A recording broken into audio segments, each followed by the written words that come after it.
كوبا السيموين. إن الحمد لله نحمده ونستعينه ونستغفره ونعوذ بالله من شرور أنفسنا ومن سيئات أعمالنا إنه من يهده الله فلا مضل له ومن يضلل فلا هادي له وأشهد أن لا إله إلا الله وحده لا شريك له وأشهد أن محمدا عبده ورسوله. Aboluganda abebitibwa abalabi bafa abalungi ab'omukutu guno omuganzi ogwa Rawda Islam Media Uganda tubalamusako n'ekiramuso ekisinga okubeera ekirungi nti assalamu alaikum wa rahmatullahi wa barakatuh. Alaikum assalam wa rahmatullahi wa barakatuh. Tuli basiimu okubanga mwana wattu mutugoberera ku programu yaffe eno enganzi yokubeera nga mwana wattu twanukula ebibuuzo byammwe ebyabuuziddwa nga ebeerawo buli lwa mukaaga. Mwana wattu obudde buno obuba nga butuuse tukusaba obeere nga mwana wattu oleka byonna byokola obeere nga otugoberera. Twebaza abatulaba nga batugoberera ku mutimbagano ku Facebook, YouTube n'emikutu gyaffe gyonna emigattabantu mwana wattu WhatsApp, TikTok n'emikutu gyonna okutwaliza awamu mwana wattu mukola kya bbeeyi nnyo. Twongera okubeera nga twebaza baganda baffe abatuteekamu ssente nga be Baliki Spices. Baliki Spices tusangibwa Bweyogerere Kirinnya Bukasa Road. Mwana wattu nga batukola ebirungo ebigenda mu chai, ebigenda mu mmere, mu muceere, ebigenda mu buli kimu kyonna ebigenda mu cake. Baliki Spices yeriwo okubeera nga eyanukula obwetaavu bwo obukwatagana ne ku byokulya. Mu studio sirinzekka ndi n'omuwalimu waffe Seeka Abbasu Senkuba Sonko ow'Omutalagwe. Mwana wattu ng'agenda kubaawo ng'atulambulula ku bibuuzo abasiraamu bye babuuzizza okubeera nga mwana wattu beetaaga okubeera nga bafuna ansa zaabyo. Teeka ddamba mu Qur'ani ow'ekitiibwa Allah yagamba nti fasalu ahla dhikri in kuntum la ta'lamun. Mubuuze bannannyini kumanya mwana wattu omuba nga temukola ki temumanyi. Nabwe ekityo mu mbeera efaananako bwetyo weetuli naye. Mpozzi abaweereza si mulala yenna okuggyako nti nze Muhammad Mbaziira mwana wattu muzzukulu wa Mbaziira ebulimu mu Kyaggwe. Mu mbeera efaananako bwetyo katugenderewo ddala direct nga nsaba omuwalimu abeere nga atutoolera ku salaamu atoolera ku balabi baffe salaamu insha Allah oluvannyuma tubeere nga tutandika programu yaffe. Alhamdulillahi rabbil alamin arrahmani rrahim maliki yawmiddin ثم الصلاة والسلام على أشرف المرسلين سيدنا وحبيبنا ومولانا محمد صلى الله عليه وآله وسلم. وسبحانك اللهم لا علم لنا إلا ما علمتنا إنك أنت علام الغيوب. اللهم علمنا ما ينفعنا وانفعنا بما علمتنا وارزقنا علما إنك أنت السميع الدعاء. Amma baadu abawuliriza ba Rawda Islam Media n'emikutu gyaffe egisigadde ntwala omukisa guno okubabuuzaako nti assalamu alaikum wa rahmatullahi wa barakatuhu. Wa alaikum assalamu wa rahmatullahi wa barakatuhu. Mu butuufu twebaza abo bonna ababuuzizza ebibuuzo n'abawaayo obudde okubeera nga batugoberera baganda baffe ab'ekiboga bannange tubaagala nnyo. Sheikh Naam. Abasiraamu babuuzizza ebibuuzo bayitirivu. Naam. Tulabira ddala nti mwana wattu Rawda ekoze omulimu gw'amaanyi nnyo buli we batusanga we bansanga wonna Seeka genda n'ekibuuzo kyange kino Seeka genda n'ekibuuzo kyange kino kubanga mwana wattu obeerawo okubeera nga otukola ki tukulaba ng'okola ki nga muli mu kwanukula ebibuuzo. So Seeka tukwebaza olw'omulimu ogw'amaanyi. Naam. Mu mbeera efaananako bwetyo tubeebaza baganda baffe abessi bannange tubaagala nnyo mwebalire ddala barakallahu fiikum mu mbeera esinga okubeera ennungi tubalabanga mutweyunzeeko ku mukutu. Sheikh agamba nti hadithi ene egamba nti man akala wagawaga. Hadithi ntuufu eyo? Man akala wagawaga wa shariba madha dakhala aljanna.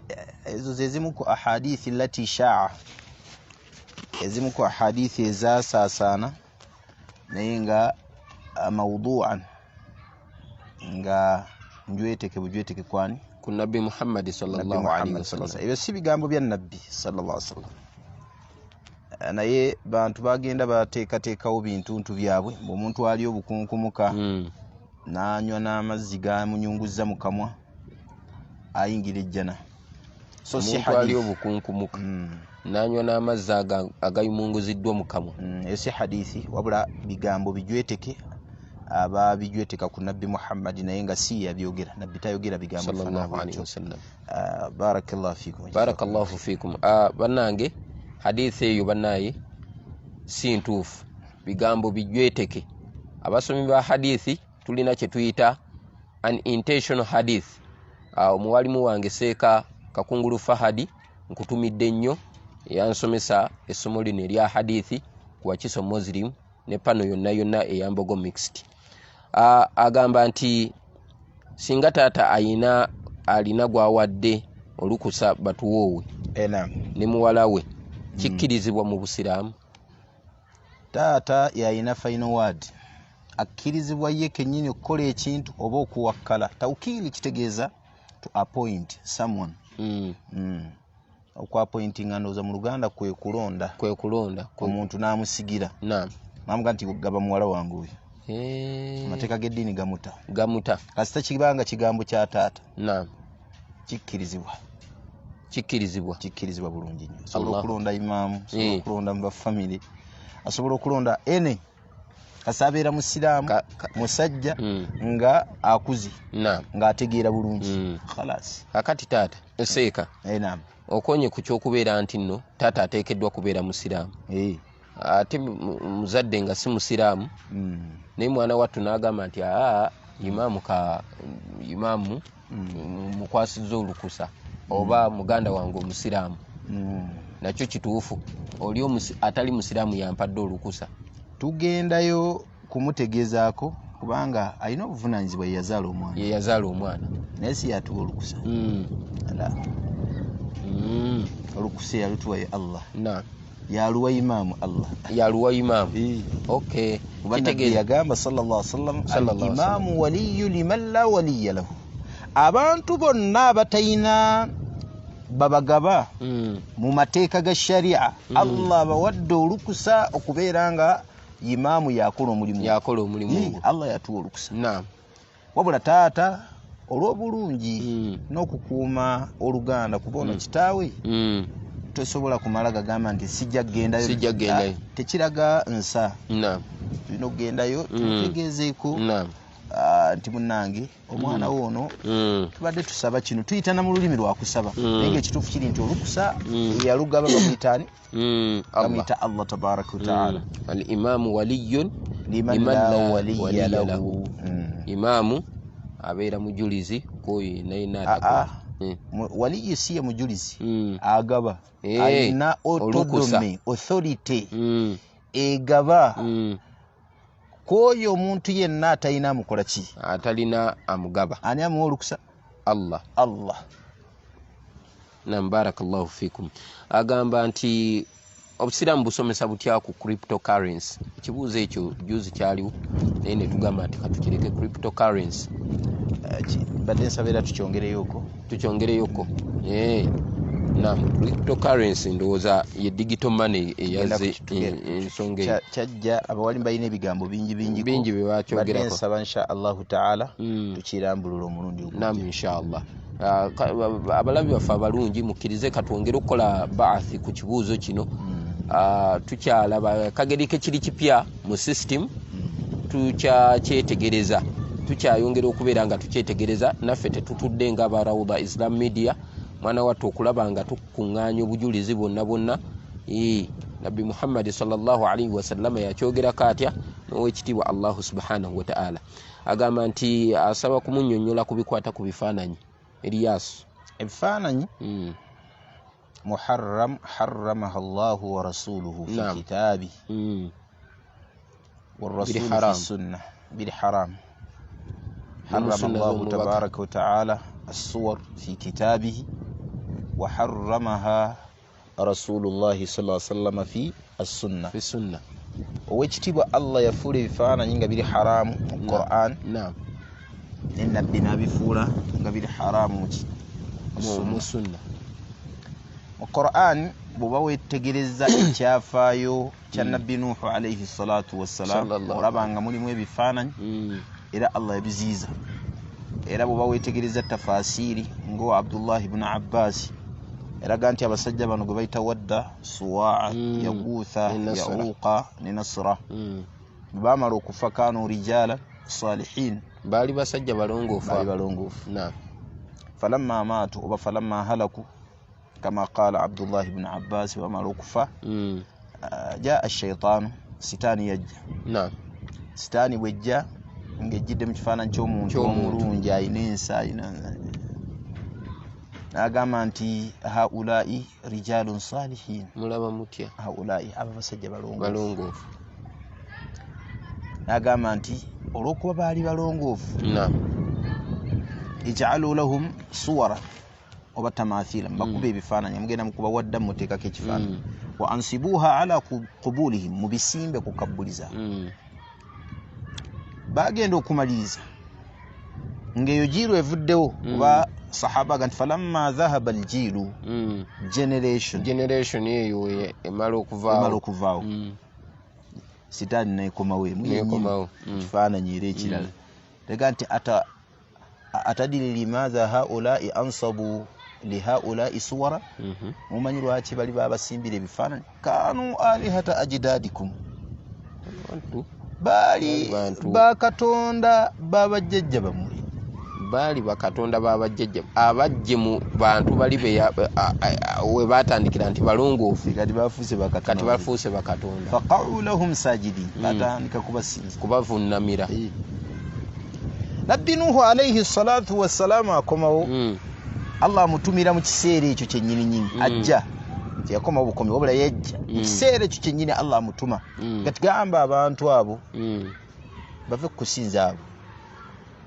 basinze Allah waliyo Allah bagambe Nuhu abagamba nga suratu Nuhu bwejja inna arsalna Nuhan ila qaumihi an anzir qaumaka min qabli an yatiyahum azabun alim bagambe tiisa abantu bo bave kusinza ebifaananyi nga Allah tannaba kubaleetera bibonezo bikola ki bikakali biruma qala ya qaumi inni lakum nadhiru mubin an i'budu Allah wattaquhu tunulira ebigambo nabbi byakoze bannange ndi mutiisa gye muli mbagala musinze Allah muve kusinza ebifaananyi wattaquhu muti Allah wa ati'u nange mugondere nga Nuhu mbaka wali kubyemba gamba Nuhu yakola inzarati zali nyingi ez'okutiisa n'abalaga kino bamaliza bamuga nti qalu la tadharunna alihatakum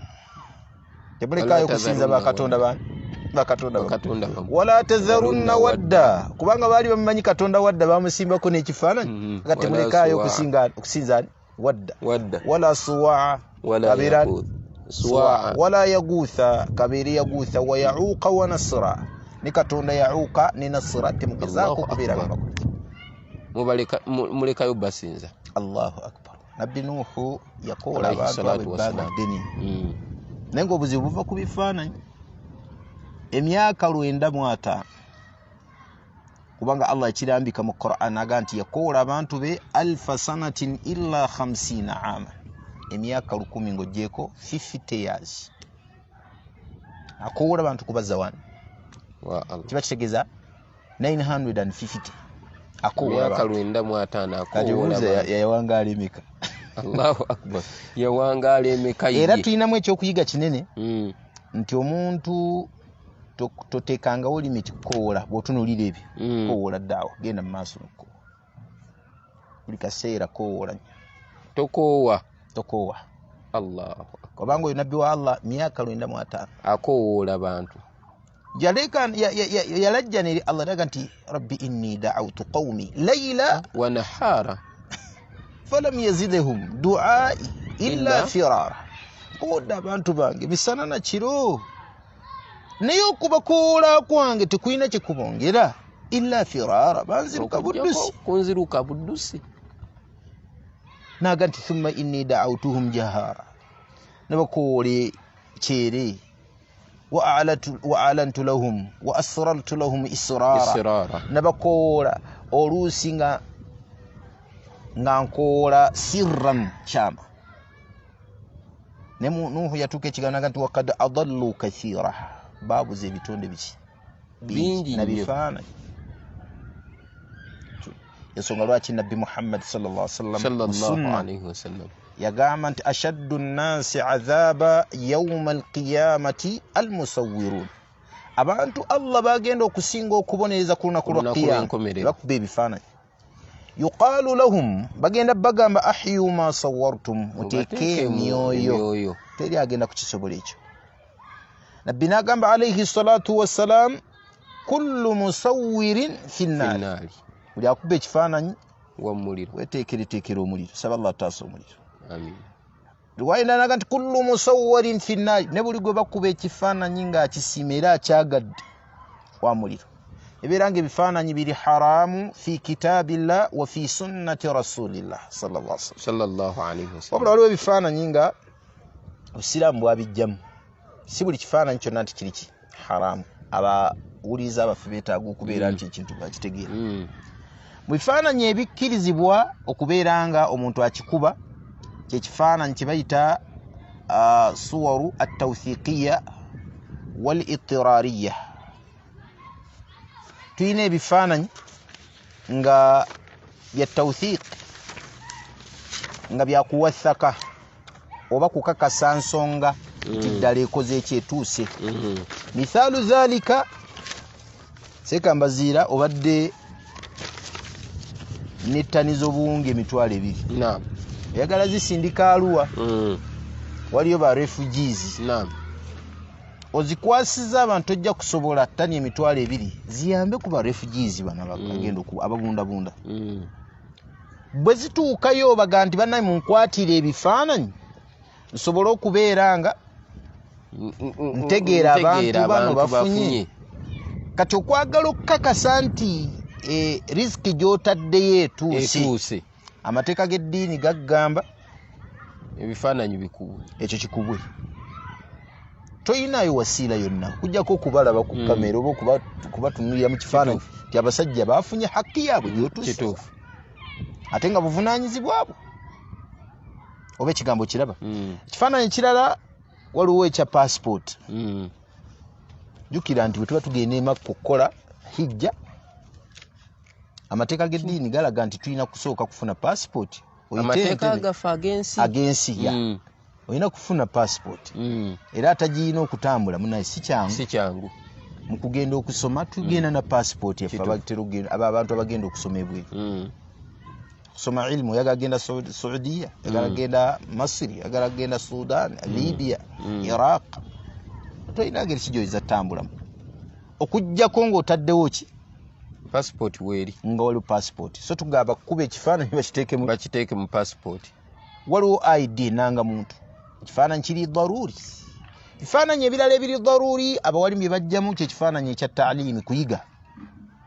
Ebifaananyi by'okuyiga bakutte ekifaananyi ekya video baagala okusomesa. Kati nga wano we tuli waliwo okukuba ebifaananyi era batukwata mu bifaananyi kituuke ku bantu. Kituufu.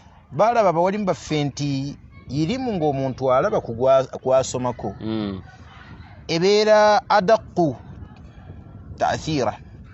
taathiru yaye oba ebeera more effective than eni gye bakoze eri in audio form. Era obiraba eri mu audio form. Era olaba nga omuntu bw'alaba nga akantu kajjiddeko ekifaananyi ayanguyira okakoonamu asobole okulaba biki ebiri mu kantu ako. Ono yabaddaani asobole okubeera nga abitegeera. Naye ka audio oluusi abamu ignowalinga. n'abuvaako.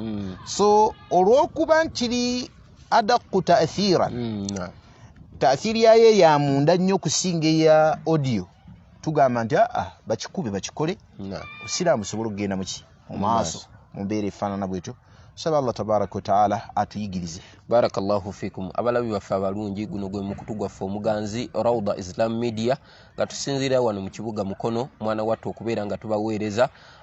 Tubeebaza mwenna abatugoberera ku mikutu gyaffe Facebook, mwana wattu gamba nga YouTube, WhatsApp, TikTok, mwenna tubeebaza baganda baffe Seka Ismaila Semwogerere sebo webale kubeera nga otugoberera, Seka Nadawi webale kubeera nga otugoberera, eyo no mwana wattu Seka Zainuddin Amiri, mwana wattu oyo pano ya Kauthara Quran School ebukoto, banaye mwebalire ddala, mwebale kubeera nga mutugoberera ku mukutu gwaffe guno omuganzi ogwa Rawda Islam Media mu mbeera efaananako bwetyo. Agamba nti Sheikh, singa nva ew'omwami wange nangamba siba nekyenkwatako nga kiriko sente ze, newankubadde kuliko ezange aba tandyazaamaanyizza.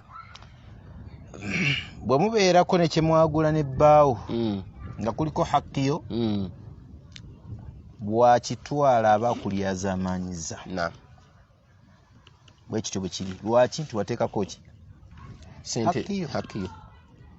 Naye kyonna ekitaliiko hakkiyo ali free okugamba nti tokikola ki, tokikwatako. Naye okubeerako hakkiyo gibangi ebeera hakkiyo, okuggyako ng'omusonyiye kubanga asonyiye yasinga obulungi. Omanyi ow'ekitiibwa Allah tabaraka wa taala yalaga nti okwesonyiwa kulimu emirembe. Wadde okimanyi nti omuntu buli weyeesonyiwa afuna emirembe omuntu ate era mu mirimu esatu Nabbi Muhammad sallallahu alaihi wasallam yakoonako nti mwana wattu n'ennabbi teyamanya buzito bwajo singa omuntu abeera agikoze. Al-afu anin nas, okusonyiwa abantu, kuleka abantu neweesonyiwa abantu. Okusonyiwa okwo kulimu emirembe. Kyobola Allah ntakera mu Quran, wa in ta'fu wa tattaqu, bwe mubanga mwesonyiye olusingaga aqrabu littaqwa, kyekisemberedde okutyani Allah tabaraka. Naye ng'ofuniramu emirembe mingi miyitirivu nnyo. Muganda wange bw'olabanga ebinakusumbuwa ebikuzinza obwongo, muganda wagisonyiwa, muganda kusonyiye muyite muganda bulungi, mugambe akusonyiye. Abaganda bayimvanga edda nga bagamba nti okuwola muganda oba okoze ki, oba olimbye, wakiri omuwaana alyandye. Naye baganda baffe oluusi tukyankalana lwa busente butali mu famire neekutuka. Wa in ta'fu anin nas, singa oba osonyiye aqrabu littaqwa, kyekisemberera okubeera eki obulungi. So tukugamba nti twesonyiwe, tusonyiwe insha Allahu taala, tujja kufuna emirembe era ate Allah ajja tugulirawo n'ebirala biki bingi nnyo. Bw'oba osonyiye ebbaawo kyekisinga obulungi, naye hakki yeebeerako. Nawe omusajja woba osonyiye mukyalawo, temwerabira birungi bibadde wakati wammwe. Yagamba Allah tabaraka wa taala nti wala tansawu lfadla bainakuma, temwerabiranga ebirungi ebiriwo wakati ebibaddewo mu butuufu, yaddewo kukyankalana kubaddewo kuno. Nejjukira wemuyiseewo we muyise kituufu. Kati omuntu tumufunamu bingi, naddala abafumbo twefunamu bingi. Kituufu. Okuzaala obuzaazi omwana ne bw'aba azaddewo omu aba agumbirikiriza ebbanga ddene okuzaala omwana. Ebituvaamu wallahi, ekitonde Allah kye yatonda nga kirya, nga kinywa, nga kyebaka, okitegedde, tekiwangaalikika nakyo. Kugumiikiriza amakulu, kugumiikiriza bugumiikiriza. Ebituvaamu obuvi okudda eri bakyala baffe ffe abasajja bya bulabe, n'ebiva mu bakyala baffe okudda gye tuli binyiizo, n'ebugumiikiriza nakusonyiwa. Wekitiibwa Allah tabaraka wa taala n'alyoka atuwangaaza mu mbeera efaanana bwetyo.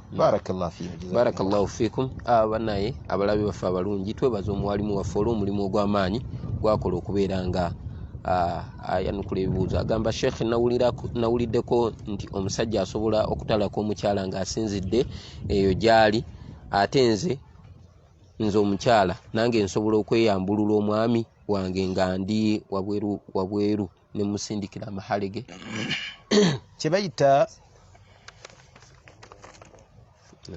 kye bayita obufumbo buyimirirawo na bigambo. Amakulu ekigambo tuabbiru amma fi nafsi al-insan, kyekinnyonnyola ebiri mu mutima gw'omuntu. Kino ekigambo kyenjogera nti nzikiriza okuwasa muwalawo Fatima, kyekinnyonnyola ekiri mu mutima gwange nti omuwala ono namusiima. Oba ekigambo kirabo. Kati bwe kibeera nga bwe kityo bwe kiri nti ekigambo kyekinnyonnyola era kyekiviirako okutageeza nti nkoze eki, mpasizza, kyova olaba bali balaza sayini era nazo ne zikiikirira ebigambo bakasiru. Kati mu mbeera efaanana bw'etyo tugamba nti n'okuva mu bufumbo kibeera kigambo, era ekitegeeza ky'olina mu mutima. Oba oyimiridde Arua, oba oli bweru w'amawanga n'ogambye omukyalo oyo mutadde, kiba kitegeeza nti omukozi eki, era ky'olina mu mutima. Okujjako ng'osaaga oba oli mu lagwi, oli mu kusaagiriramu, oba oli mu muzannyo, oba nga watamidde, waliwo abantu abamu abatamidde. Naye obanga toyina ebyo tutwala nti kyoyogedde ky'olina ku mutima. Era nabwe kityo omukyala bw'aba ayagala okweyambulula bbaawe asobola okwogera ekigambo aga nti mweyambuludde, ne kituukirira. Era n'agamba nti abajulizi n'akigambako ne gundi. So tewali buzibu bugaana ekyo, wabula tukuutira abantu ffe ng'abawalimu ebbanga lyonna okubeera nga babeera bumu. Ffe tukuutira abantu kubeera nga baawukana. Yadde hadithi eno erimu obunafu naye eyina jiha gisobola ogitunuulira, egamba nti abgadu lhalali inda Allahi tabaraka wa taala at-talaq. Hadithi nafu erimu obunafu, egamba nti halali akyasinza okubeera anyiigirwa eri Allah yettalaka, naye okiraba nga kirina waje wekitiibwa Allah tabaraka wa taala tayagalanga ku bantu kwawukana. Ayagala nnyo babeere wallahu taala alam. Agamba ono mwannyinaffe Fawziya Nakalyowa we bali kubeera ng'otugoberera ku mukutu, mwana wattu omuganzi, agamba nti ayina muzeeyi we ne muganda we beeraguza nnyo, kati bwe sigendayo kubalambula nfuna omusango kubanga nze nalayira obutaddayo. Tolayira butaddayo. Oluganda Allah yatugamba okuluyunga olw'abo abeeraguza abashiriku n'abatali. Igwe tunulira ekigambo kya Allah yaga nti wa in jahadaka ala an tushrika bi, oyo si musiraamu, ne bakuwaliriza ongatteko nze Allah muzaddewo gwayogerako ma laysa laka bihi ilm, by'otalina kukola ki kumanya, fala tuti'uhuma, tobagondera. Naye amaliriza naga nti wasahibuhuma, kuyunga Luganda, wasahibuhuma fi dunya ma'rufa, nebeera mikwano gyabwe, yunga Oluganda si mu bikwatagana ensi. So okubeera nga mukadde omushiriku tekikugaana kugenda mulambula, okubeera nga baganda babashiriku tekigaana kugendayo. Tomanya Allah ayinza okuba nga hidaya agenda giyisirizaawo. So tugamba tutya? Tugamba nti lambula kitaawo, tolayira butaddayo. Ddayo oba walayira, siiba okusiiba kwaki okwabo abalayidde olulayiro olukakasa, asiibe owekitiibwa Allah tabaraka wa taala ajja kubeera nga amukola ki, amusonyiwa. Faddal. Naam, barakallahu fikum. Farida Najidi nawe bali kubeera ng'otugoberera, agamba nti assalamu alaikum wa rahmatullah. Mbuuza singa omusajja akyala ewaka taata n'amubuuza nti muzze kubawoowa, omusajja n'addamu nti ajja kudda, ne tuddayo ne tubeera ffenna, kiramulwa kitya? Akyadde ewaka taata n'amubuuza nti muzze kubawoowa, omusajja n'agamba nti nja kudda. Ne baddayo, omusajja ono n'omuwala ne baddayo ne babeera bonna, kiramulwa kitya ekyo? Kitegeeza nti bazzeyo beeyongeza obwenzi. Farida Najidi. Auzu billahi min dhalik. Bannange wabeerawo omuntu azze okubawewula, mukkirize olukusa Allah lwabawadde, zadde abagaye muze bbawoowa, khalaasi bugandiye. Ni abaana abavubuka waliwo omulala, nina muwala wange wano si muwala wange mwannyinaze taata Allah yamujjula kitaffe agenda azaala mwana mu mwannyinaze omwana bw'azaala mwannyinaze omwana yali akava ku ssomero eyo saidi z'ebusunju eyo mwannyinaze ne munjogera naye mugani naye bakuzaddemu omwana naye mbadde nkusaba ondagirira omusajja oyo gy'ali njogere naye mu buntu era namuga nti abaganda baga nti olaba omuntu addira omulalu n'amuzza mu kyama nga balamu tabalaba ati Allah gwageze kangende mu kuyege akuwoowe mwannyinaze ne mukwata bulungi Allah nakkiriza bwakkiriza nandagirira omuvubuka oyo gy'ali nagenda nga ngendedde mu mutima gwa busiraamu kulaga muvubuka ono ensonga za ddiini ne muga lukusa lwonna nze ndulina amakulu nze nsembayo ekigambo kyange kyekisembayo ku mwannyinaze kyemba njogedde Allah asobola oyisirizaako nimbawuwa saawa yonna negenda nga mbula nentuuka mu bikomera ne banga nti asiwe wano ne mukubira nandagirira ne musanga mukoddomi wange oba tannafuuka mukoddomi naye yazaala mwannyinaze omwana wa haramu nentuukayo ne mugamba era yantuuzaawo ne mugani muganda wange nkusaba n'obwewembeefu bw'ekika ekyawaggulu otya Allah mwannyinaze ono yafuna olubuto embeera gy'alimu ey'okubeera nti yafuna olubuto azadde n'omwana maama waffe abonyebonye naye obula nze mbadde ndaba ensonga ezo muleme zitwalira mu haramu muwoowe ekigambo ekisembayo nze nkikola ki nze kirina omanyi bye yanzizaamu yatandika kuŋŋamba awo omanyi siyinza kujja kuwoowa nga siina bintu nze sikwagalamu yadde kiki kintu nze nkwagalamu ekintu eki ojje nze nkuwe ne mwannyinaze khalasi gwe kasi omufunira amahale ge ate naye nsobola omukuyega n'ofunako g'ofunye bw'abanga asabye mangi n'ofunako g'ofunye naye mutambulire mu halali omuvubuka yakalubya ebintu naga nedda kakati bwe yalaba mulemeddeko n'aga nti genda naye nja kujja ku lwokuna bwe natandika okuba amasimu kyakwata neva ku muvubuka ne nga mwannyinaze tuula Allah n'asaasira mwannyinaze n'ampuliriza kati mba ndi awo nga nfuna omusajja si munnayuganda aveeyo Pakistan nze nga nkwata mwannyinaze nga mumuwa kati ate tuli mu process omusajja agenda kuwa wanguni ate ng'oli ave atandika okuzimba omutima bakwita kuzimba mutima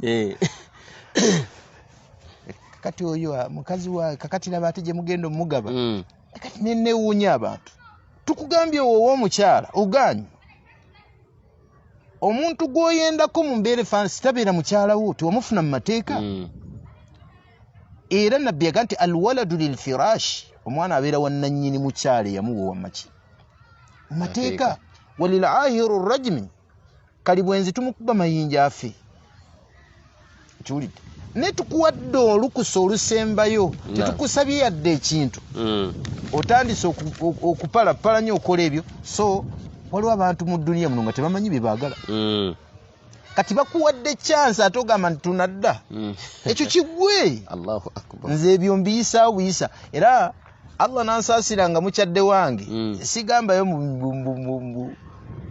mulaba mutya muzebbawo nze mbagani mujjembawo mugenda khalas abazadde muyambe ku baana batamanyi kyakukola kituufu mubayambeko bawoowebwe enensi gye tulimu abantu etambulira ku bwonoonefu bwa yiriyiri omuntu okwenda ku muntu tekitwala lahdha wallahi tekitwala lahdha tekitwala dakiika ogenda okulaba oti ng'omuntu batandikiddeawo relationship ku mukolo onazze kuwa nono metroni naye atandikiddeawo relationship n'omulala ne petron best man next man ne metron nga nabo batandikiddeawo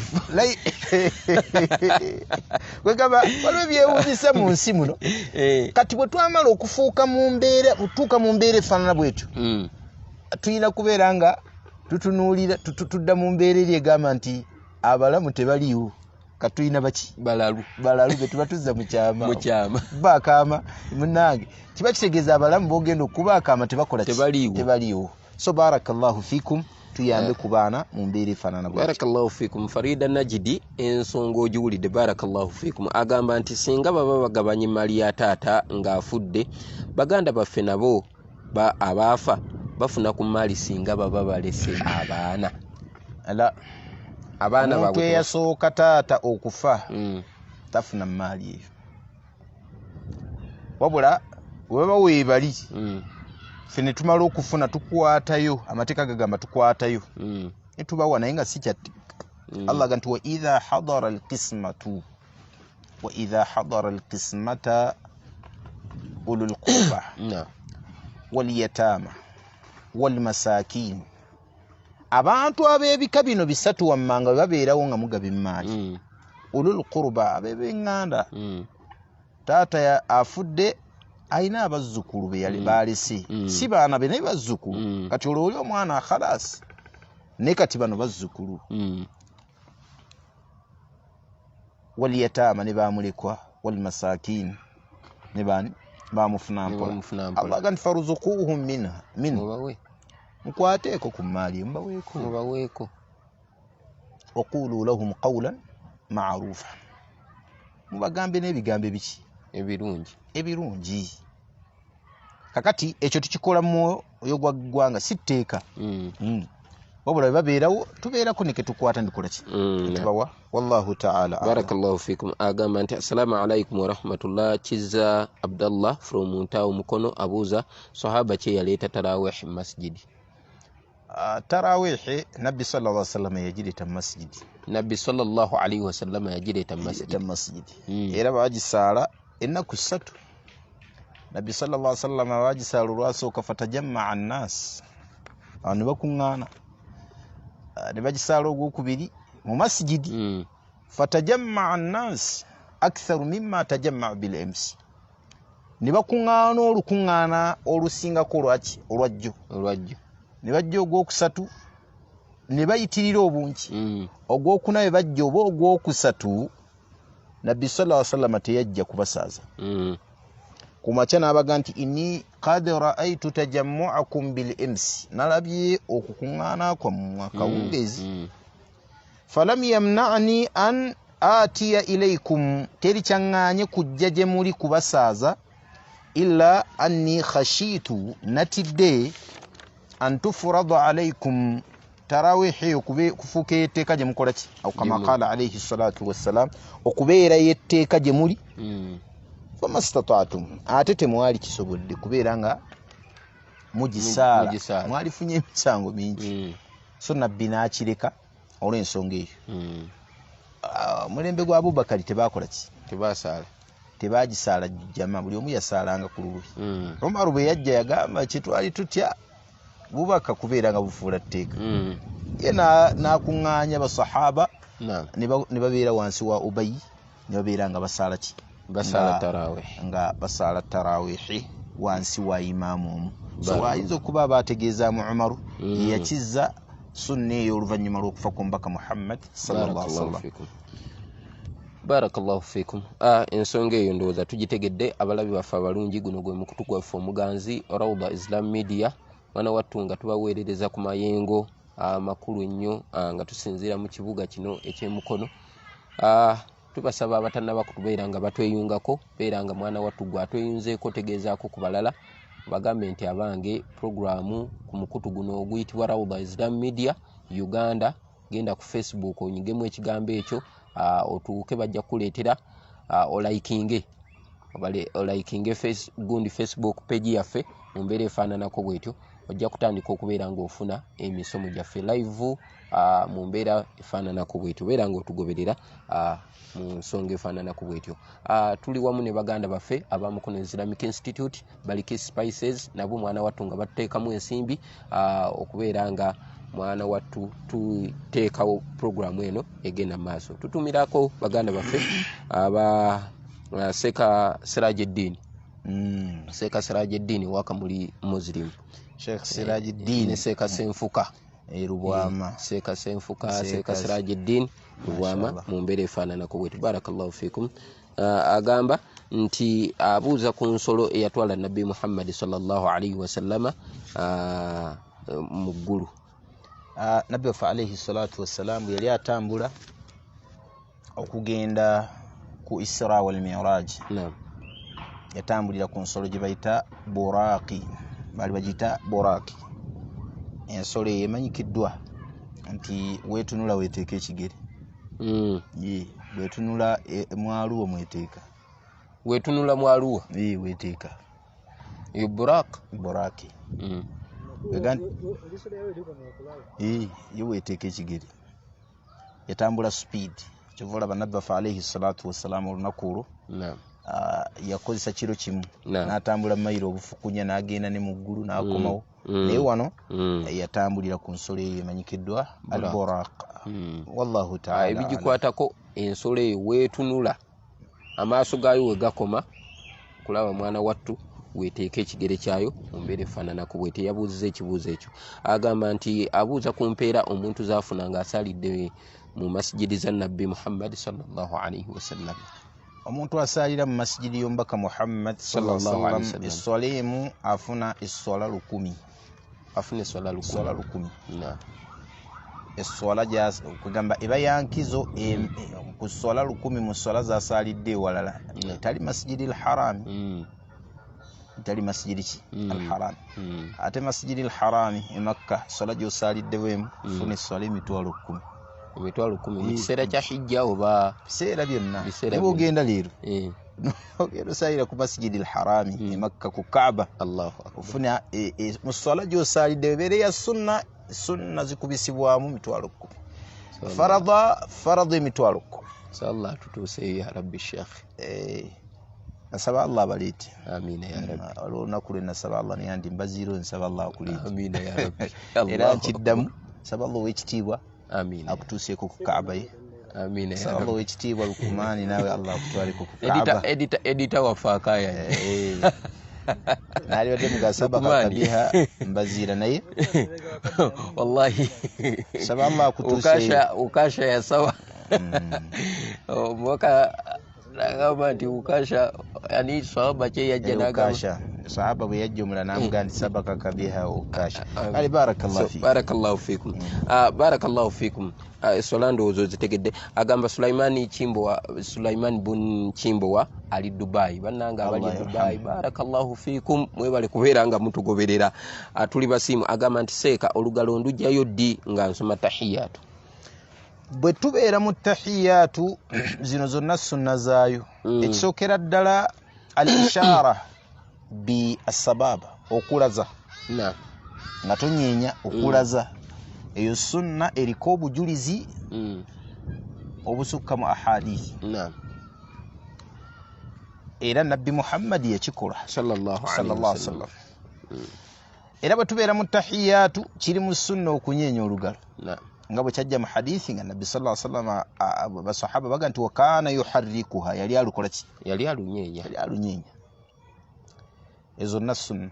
Naye yasinga okunywera yeyo okukola ki? Okulaza. Kye kisingako obujulizi obungi nga tetulunyeenya. Era abawali mbagende bakyetegereze. Ekisingako obujulizi obuli thabit. Mwalimu omu yakola research kwekyo. Newankubadde nga ye yasukkawo okwo ku kkomo ng'alaba nti okunyeenya kulabika nga kuli shadhi. Ye alaba nga kirabika kiri shadhi kyawukana mukhalafatu sahih ima huwa asahhu minhu. Alaba nti naye nze ngamba zonna sunna. Olw'ensonga ndaba ng'eri sunna thabat, sunna yanywera, naye eno sunna yakola ki? Yanywera. Wabula ekisinga okubeera asahhu ku lusonga kyokka n'okulunyeenya sunna ya Nabbi Muhammad sallallahu alaihi wasallam. Tutandika ddi okunyeenya? Utandikira tahiyatu. Guluga nti attahiyatu khalas ng'otandikirawo okukola ki? Okulunyeenya. Bw'omalirizayo tahiyatu khalas. Waliwo abantu abalina enkola ng'amala kutuuka ku kigambo kigamba ashhadu an la ilaha n'alyoka asonga ekyo tetukimanyiiyo mu bigambo bya Nabbi Muhammad yadde eby'abasahaba nti bwe yatuukanga ku kigambo kiga nti ashhadu an la ilaha illallah ng'olwasonga tetukimanyiiyo wabula gye kiri mu bamazahibu abamu nga bwe batwe balowooza naye ekituufu kiri nti tetukkirizibwa kubeera nga tulunyenyeza ku kigambo ekyo oba kulusongera ku kigambo ekyo tusonga okuva tahiyatu wetandika paka wekola ki paka wekoma. Ibn Uthaymin yagamba ate ku kunyeenya yagamba nti okusinziira ku kyajja mu hadithi ekiga nti wakana yad'u biha wakana yuharrikuha yad'u biha yali alunyeenya nga alusabisa ayina statement gye yakola naga nti abamukuba wali mbalaba nti tunoonyaamu mahalli dua ebifo ebirimu okusaba byokka bye tunyenyerezaamu attahiyatu lillah oti wali kusaba tonyeenya lusigala lusonga at-tayyibatu assalamu alayka ayyuhan nabiyyu wa rahmatullahi wa barakatuhu awaliwo okusaba emirembe gibeere ku awo ng'onyeenya assalamu alayna wa ala ibadillahi salihin awaliwo okusaba ng'onyeenya ashhadu an la ilaha illallah oti waliwo kusaba osirisa wa ashhadu anna muhammadan abduhu wa rasuluhu awo tewali kukola ki kusaba otandika ku allahumma salli waliwo okusaba ay allah sokusaasira kukusaba ng'onyeenya kubanga mu hadithi kyajja yad'u biha yalinga alusabisa mu kunyeenyezebwa kwaki kwalwo watu Ibn Uthaymin wayogera mu kitabu kibayita